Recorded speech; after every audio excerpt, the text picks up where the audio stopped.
Azad Samaj party के प्रमुख और सांसद चंद्रशेखर रविवार को कानपुर पहुंचे। यहां पर मीडिया से बात करते हुए उन्होंने कई मुद्दों पर जवाब दिया और कई विवादित टिप्पणियां भी करी।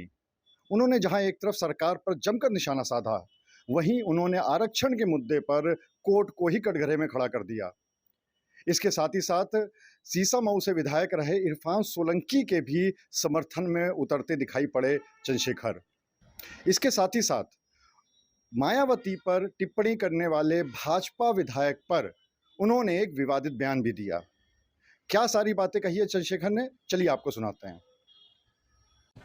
उत्तर प्रदेश में जिस तरह के हालात चल रहे हैं, उसमें जिस तरह से अखबार पढ़ने पे तमाम महिलाओं के साथ हत्याएं, रेप, चोरी, डकैती, भ्रष्टाचार की खबरें आ रही है, ये उत्तर प्रदेश की कानून व्यवस्था और जो गरीबों, कमजोरों, किसानों की दमन की राजनीति चल रही है, ये उसका सच है।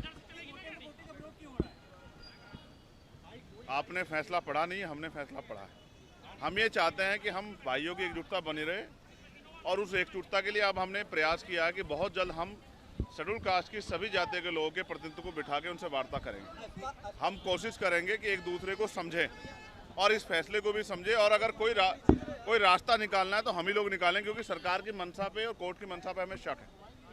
आज तक सुप्रीम कोर्ट ने कोई भी फैसला शेड्यूल कास्ट, शेड्यूल ट्राइब के हितों के लिए नहीं दिया, उनकी रक्षा के लिए नहीं दिया। उनके सारे फैसले आरक्षण पे हमले के जैसे होते हैं। हम इसलिए उनसे उनके फैसले, उनकी मंशा पे, उनकी नीयत पे शक कर रहे हैं। रही बात, अब उपचुनाव है, मेरा प्रयास रहेगा इरफान भाई को जिस तरह से उनका उत्पीड़न किया गया है, जिस तरह से उनको सताया गया है, ये किससे छिपा हुआ नहीं। तो मैं कोशिश करूंगा कि आजाद समाज पार्टी के जरिए हम लोग उनकी आवाज़ को भी उठाने का काम करें। उस विधायक को जूते से पीटना चाहिए। भाजपा के नेताओं के, कुछ नेताओं के दिमाग खराब हो गए, वो हैसियत से ज़्यादा बोलने लगे और कभी कभी वो अपने नेताओं खुश करने के चक्कर में ये भी भूल जाते हैं कि इसके परिणाम क्या हो सकते हैं। बहन जी हमारी नेता हैं, आदर्श हैं, उनके सम्मान से अगर उनके सम्मान में कोई गलत शब्द कहेगा तो फिर भीम आर्मी के लोग, आजाद समाज पार्टी के लोग उससे हिसाब किताब करेंगे। इस बात को मैं उनको सावधान करना चाहता हूँ।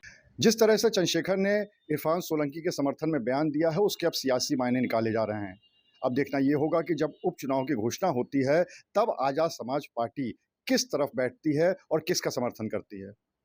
अनुराग अग्रवाल, TV9 कानपुर।